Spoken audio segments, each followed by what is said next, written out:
या शासन निर्णयामध्ये वाटत मला ते बोलून दाखवायचं आहे। संपूर्ण महाराष्ट्रामध्ये महसूल खाते अंतर्गत शेत जमीन व मिळकती संबंधीची नोंदणी दस्त कार्यालयामध्ये नोंद केली जातात।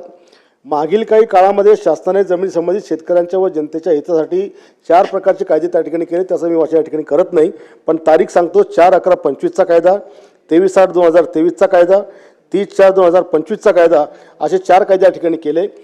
तहसील मार्फत गावापासून 200 मीटर परिसराच्या आत असलेले भूखंड 42D अंतर्गत नियमावली करून त्याची सातबारा नोंद करणे हा पण आपण कायदा केला। अशा प्रकारे खूप सारे आदेश शासनाने पारित केले, परंतु प्रत्यक्षात या आदेशाची अधिकारी वर्गाकडे जनतेच्या हितासाठी कुठल्याही प्रकारची उपयोग होताना दिसत नाही। 4/11/25 रोजी तुकडेबंदी हटवण्याबाबत जो आदेश पारित झालेला आहे, त्या आदेशाची बुलढाणा जिल्ह्यात महाराष्ट्रातील इतर जिल्ह्यातही अंमलबजावणी होताना दिसत नाही। लोक काम करायला गेले तर त्यांना त्यांची कामं नाकारली जातात। त्यामुळे महसूल खात्याला या आदेशाची अंमलबजावणी करिता तात्काळ सूचना देऊन नोंदणी अधिकारी लोकांना सुद्धा या प्रकरणाची विनाअडखळी अंमलबजावणी करण्याची सूचना याचा विनियोग याच्यामध्ये करावा।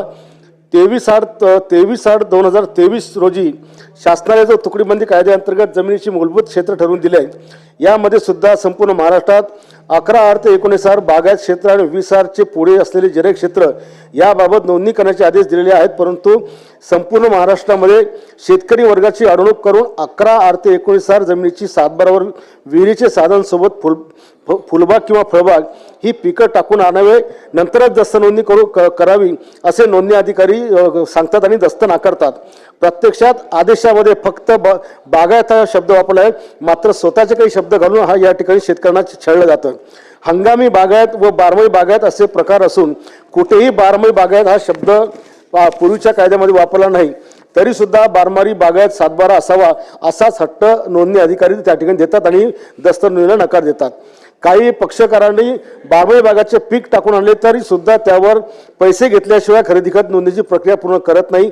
काही ठिकाणी जलसिंचनाचे साधन विहीर किंवा बोरवेल हे असल्यास सुद्धा दस्त नोंदणी होते। अशी वेगवेगळ्या ठिकाणी वेगवेगळी पद्धत वापरून जनतेची लूट, शेतकऱ्यांची लूट या माध्यमातून केली जाते। प्रत्यक्षात आमच्या जिल्ह्यामध्ये फळबाग किंवा फुलबाग अशा बारमाही बागायती जमिनीच नाही, मग तशा नोंदी सातबारा आणायच्या कुठून? आणि काही ठिकाणी विहीर किंवा जलसिंचनाचे साधन असल्यावरही सदर व्यवहार होतात, मग ही तफावत काय? याचे उत्तर एकच पक्षकाराला आर्थिक प्रलोभनाचे असतात, त्या ठिकाणी असतात। 30/4/2025 चा वन डिस्ट्रिक्ट वन रजिस्टर हा आदेश शासनाने काढलेला असून या आदेशान्वये दुय्यम निबंधक अधिकारी हे एकमेकांचे नुकसान होणे यासाठी दस्त नोंदणीसाठी टाळाटाळ करतात।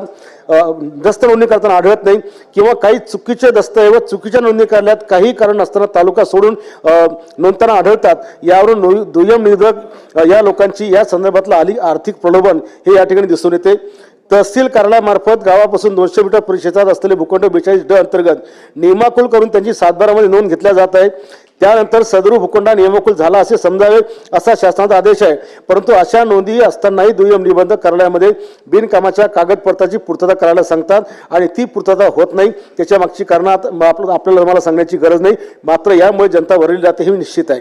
आणि म्हणून नोंदणी महानिरीक्षक व मुद्रांक निरीक्षक महाराष्ट्र राज्य पुणे यांच्या मार्फत मूल्यांकन संबंधित सूचना व माजर मूल्य ठरवण्याचे पुस्तक प्रकाशित होतात व ऑनलाईन सुद्धा उपलब्ध।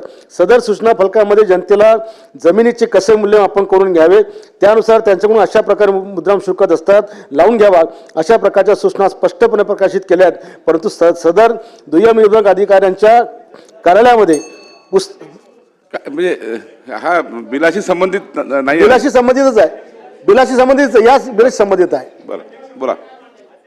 मला हे मांडायचं की हा जो आपण याच्यामध्ये कायद्यामध्ये सुधारणा करत आहात, हा जो नोंदणी कार्यालयामध्ये शेतकऱ्या किंवा सामान्य लोकांना जो त्रास होतो त्यांना त्रास होणार नाही अशा प्रकारच्या या कायद्यामध्ये आपण तरतुदी कराव्या, जेणेकरून जे मी आरोप या ठिकाणी हे जे मी वाचन केलं त्याप्रमाणे शेतकऱ्यांना त्रास होऊ नये, त्यांच्यावर त्याची कारवाई झाली पाहिजे।